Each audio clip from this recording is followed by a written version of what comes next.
Hi, I'm Ryan Szymanski, curator for Battleship New Jersey Museum and Memorial, and today we're on the submarine USS Cod in Cleveland, Ohio.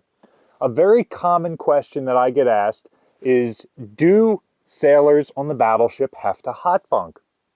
Battleship New Jersey was designed for a crew of about 2,000, but during World War II, that crew expands up to about 2,700. Did the sailors have to share beds? And the short answer is no, but this question comes from the knowledge that sometimes submarine sailors do have to hot bunk.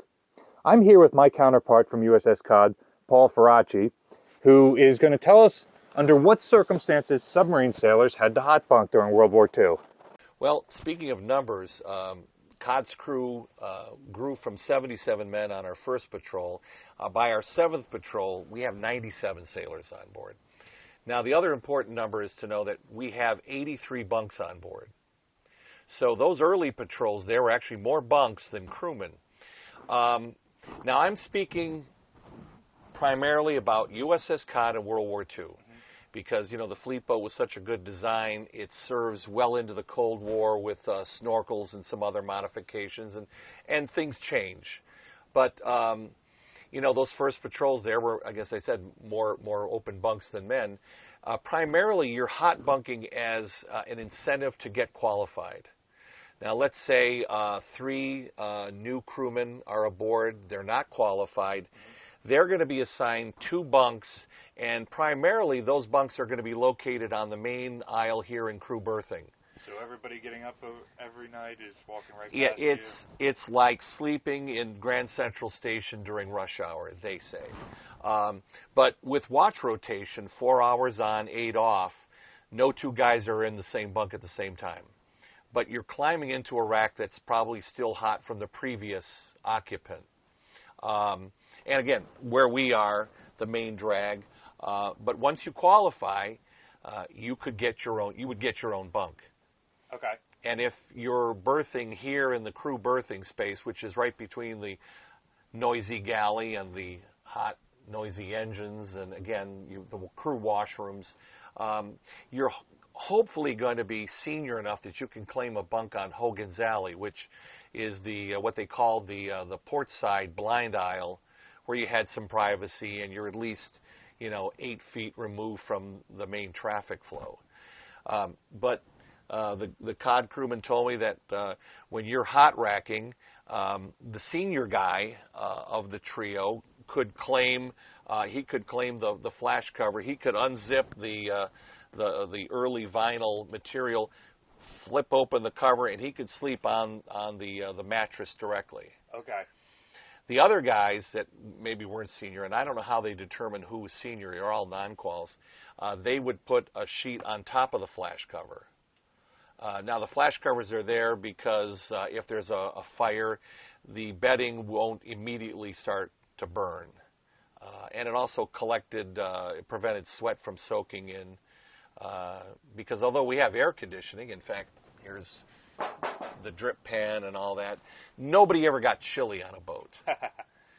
The other thing, one of the common misconceptions on submarines, the U.S. Navy had a design review. I don't know if it was every year or every 2 years, where the submarine captains would get together with the engineers and designers and builders, and it was kind of like, this is what we'd like to have in new construction.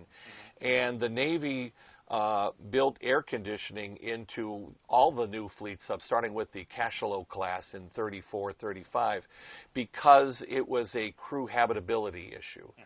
Now, later on, some people think it's there because of the electronics, but no, it's actually built into the fleet boats so the crew isn't getting body rashes, skin rashes from the tropical humidity.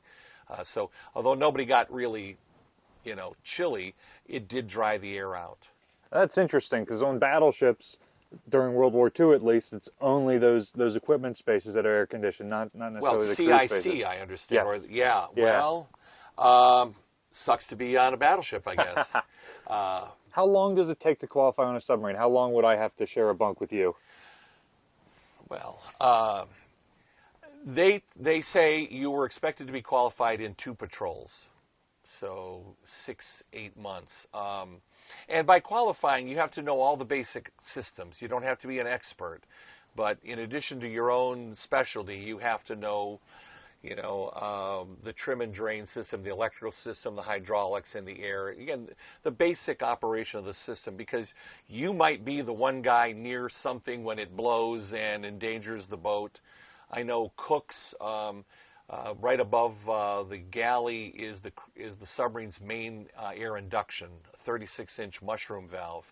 And that's the first thing that's got to close when you dive, or you're going to lose the boat. And cooks would be cooking and doing their thing. If they didn't hear that thump when they heard the diving alarm, they would drop literally what they're doing and manually close it. And more than 1 or 2 boats were saved by quick reaction of their cooks.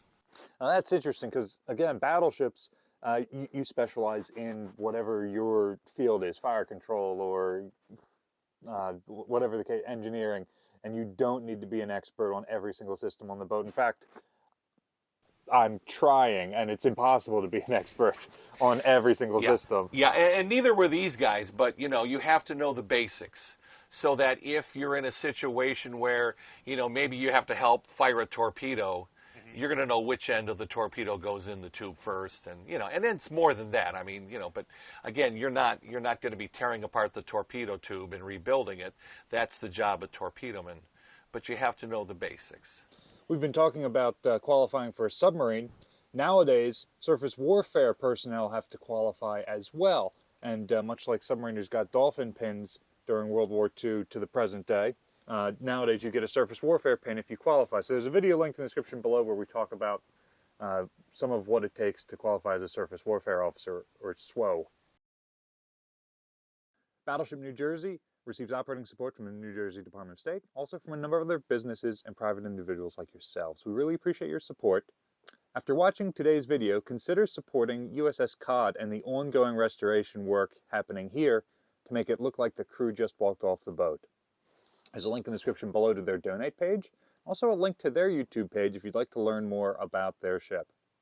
You can support Battleship New Jersey by liking, sharing, and subscribing so more people find out about us and our museum. Thanks for watching.